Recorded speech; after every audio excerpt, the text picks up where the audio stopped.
변호사를 선임할 때 판사 출신 또는 검사 출신 변호사, 손해사정사를 선임할 때 보험사 출신 손해사정사, 손해사정사무소 가온. 고지 의무 어디까지 고지해야 하는가? 보험계약은 계약자와 보험사 간의 신뢰를 바탕으로 체결됩니다. 이 신뢰의 핵심이 바로 고지 의무입니다. 보험 가입 시 피보험자가 본인의 건강 상태나 과거 병력 등을 사실대로 알리는 것이 고지 의무의 본질입니다. 하지만 고지 범위에 대한 해석이 애매한 경우가 많아 일부 계약자는 고의가 아님에도 불구하고 보험금이 거절되거나 계약이 해지되는 억울한 사례를 겪기도 합니다.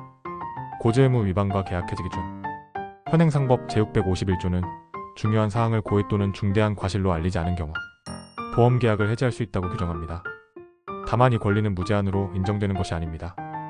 보험사는 계약일로부터 3년 이내 제척기간 그리고 고지 의무 위반 사실을 안 날로부터 1개월 이내에만 해지할 수 있습니다. 실제 분쟁 사례를 보면 보험사가 의심이 가는 정황을 근거로 해지를 시도하다가 법원에서 패소하는 경우도 있습니다. 대법원 역시 객관적인 증거가 확보된 시점부터 1개월이 지나면 해지권은 소멸된다는 입장을 분명히 하고 있습니다. 단순한 조사 개시나 내부 분석 착수만으로는 해지의 요건이 충족되지 않습니다. 고지 대상이 되는 추가 검사란 요즘 분쟁이 많은 부분 중 하나가 추가 검사에 대한 고지 여부입니다.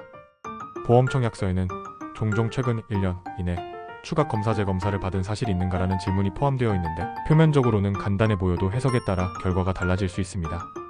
예를 들어 한 피보험자는 종합검진 중 초음파에서 간의 작은 결절이 발견되어 일주일 뒤 별도로 CT를 찍은 적이 있었습니다. 이 경우 최초 초음파는 일반 검사로 보되 이후 날짜에 이루어진 CT는 추가 검사에 해당할 수 있습니다. 반면 같은 날 시행된 여러 검사 X-ray, 혈액검사 등은 일련의 검사로 보아 고지 대상이 아닌 경우가 대부분입니다. 또한 건강검진 결과를 통보받았다는 사실만으로는 고지 대상이 아니며 진단서나 소견서, 진료의뢰서가 함께 발급되어야 추가 조사 필요로 간주됩니다. 의심소견 어디까지 고지해야 하나?